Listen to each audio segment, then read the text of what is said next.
તો અન્ય મહત્વપૂર્ણ સમાચારની જો વાત કરીએ તો વિરમગામમાં વગર વરસાદે ખેતરો બેટ બન્યા છે। નળકાંઠા વિસ્તારના ખેતરો બેટમાં ફેરવાયા છે। ઉપરવાસમાં ભારે વરસાદી પાણીની આવક નોંધાઈ છે। તો ઘોડા થુલેટા ગામના રસ્તા પાણીમાં ગરકાવ થયા છે। ઘોડા ફીડર અને વિરોચનનગર સચાણા કેનાલમાં ઉપરવાસના વરસાદી પાણીથી રસ્તા પર પાણી ફરી વળ્યા છે। વાહન ચાલકો અને ખેડૂતોને ભારે હાલાકી થઈ રહી છે। 15 કિલોમીટર ફરીને જવા મજબૂર બન્યા છે। 3 કિલોમીટરના એરિયામાં ખેતરો અને રસ્તાઓમાં ઢીચણસમા પાણી ભરાયા છે। અન્ય તાલુકામાં જવા માટે વરસાદી પાણી વચ્ચેથી પસાર થવું મજબૂર બની રહ્યું છે। ત્યારે આ રોડનું ઊંચાઈ વધારી નહીં, કાયમી ધોરણે નિરાકરણ લાવવામાં આવે તેવી સ્થાનિકોની માંગ।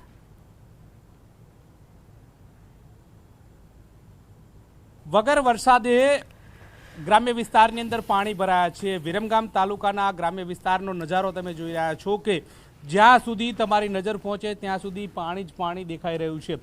1 કિલોમીટર નહીં, 2 કિલોમીટર નહીં, પરંતુ જ્યાં સુધી નજર નાખો ત્યાં સુધી પાણી જ દેખાતું હોય તે પ્રકારના દ્રશ્યો જે છે તે સર્જાઈ રહ્યા છે।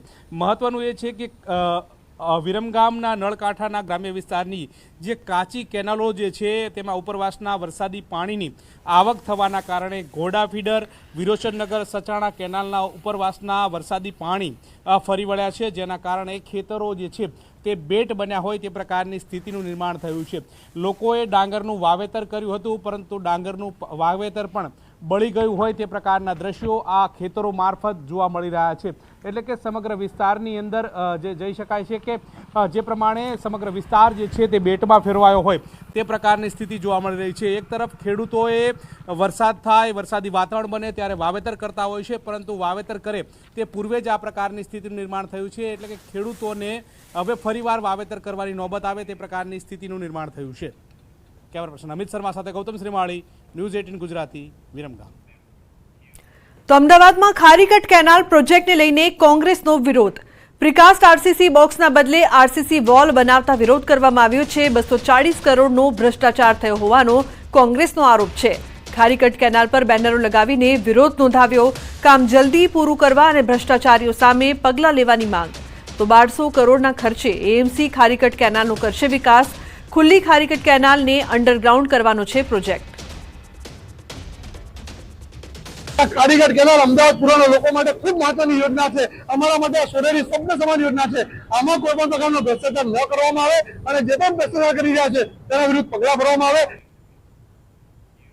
તો રાજ્યમાં શિક્ષણ વિભાગની મોટી લાલિયાવાડી સામે આવી છે। બનાસકાંઠામાં 2 વર્ષથી શિક્ષક ગેરહાજર હતા। શિક્ષક કેનેડામાં સ્થાયી થયા। 10 નવેમ્બર 2022થી શિક્ષક સ્કૂલથી ગેરહાજર છે।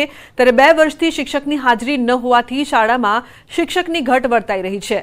તો બીજી બાજુ કપડવંજના શિવપુરા પ્રાથમિક શાળામાં મુખ્ય શિક્ષક ગેરહાજર હતા અને તેમની જગ્યાએ અન્ય કોઈ વ્યક્તિ ભણાવી રહ્યા હતા। ₹80,000નો પગાર ધરાવતા શિક્ષકના સ્થાને ગામનો સ્થાનિક વ્યક્તિ શિક્ષક બનીને વિદ્યાર્થીઓને ભણાવતા હોવાનું સામે આવ્યું। કેમેરાને જોઈને નકલી શિક્ષક વિજયભાઈના હોશ ઉડી ગયા। નકલી શિક્ષકે એવું પણ કહ્યું કે હું તો કામથી આવ્યો હતો। જોકે વિદ્યાર્થીઓ પણ કહે છે કે વિજયભાઈ પાછલા ઘણા સમયથી અમને ભણાવે છે। સવાલ એ થાય છે કે અન્ય એક શિક્ષક તે જુએ છે છતાં મોઢામાંથી કશું કહેતા નથી, એટલે તેમની પણ ક્યાંક ને ક્યાંક સંડોવણી હોઈ શકે છે।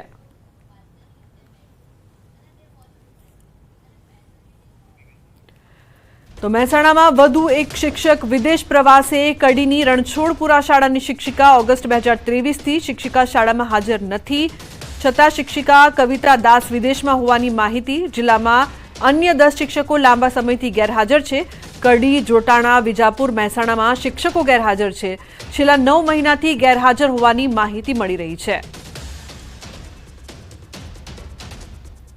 શિક્ષક કવિતાબેન દાસ એ નથી આવતા, એટલે હવે હાજર થાય નથી ભણાવવામાં આવે। ગામમાં શિક્ષક કવિતાબેન દાસ એ નથી આવતા, એટલે હવે હાજર થાય નથી ભણાવવામાં આવે। તો શિક્ષકો વિદેશમાં રહેવા મામલે શિક્ષણ મંત્રી કુબેર ડિંડોરનું નિવેદન સામે આવ્યું છે। ચાલુ નોકરી વિદેશમાં રહે તે ગંભીર બાબત છે। શિક્ષકની હાજરી પૂરના આચાર્ય સામે કાર્યવાહી થશે। સમગ્ર રાજ્યમાં આ મુદ્દે તપાસ કરવામાં આવશે।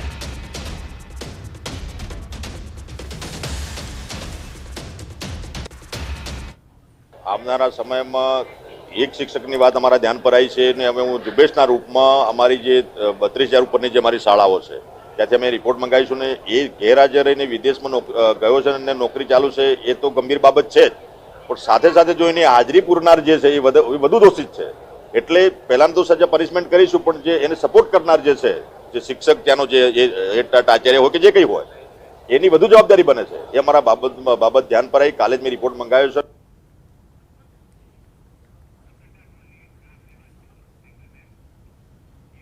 સમાચારમાં આગળ વાત કરીશું રખડતા ઢોરના ત્રાસની.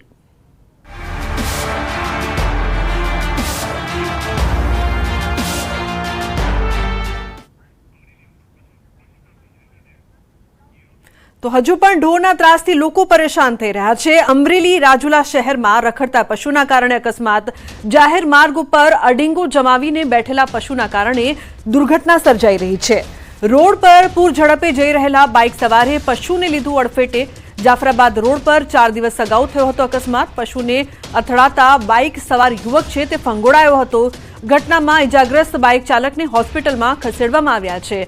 આ સમગ્ર ઘટનાના સીસીટીવી ફૂટેજ પણ સામે આવ્યા છે. તો રખડતા પશુઓના ત્રાસથી હજુ પણ લોકો છે તે પરેશાન થઈ રહ્યા છે. અકસ્માતની વધતી ઘટના સામે આવી રહી છે. અડીંગો જમાવીને બેઠેલા પશુના કારણે દુર્ઘટના સર્જાઈ હતી. યુવક છે તે બાઇકથી ફંગોળાયો હતો, જે હાલ સારવાર હેઠળ હોસ્પિટલમાં છે. તો દ્રશ્યોમાં આપ જોઈ શકો છો કે કઈ રીતે આ અકસ્માત સર્જાયું હતું. જે ઢોર છે તે રસ્તા પર અડીંગો જમાવીને બેઠા છે. આ સમગ્ર ઘટનાના સીસીટીવી ફૂટેજ પણ સામે આવ્યા. રાજુલા શહેરમાં રખડતા પશુના કારણે અકસ્માતની આ ઘટનામાં યુવકને ઈજા પહોંચી છે, જેને હાલ સારવાર માટે હોસ્પિટલ ખસેડવામાં આવ્યા છે.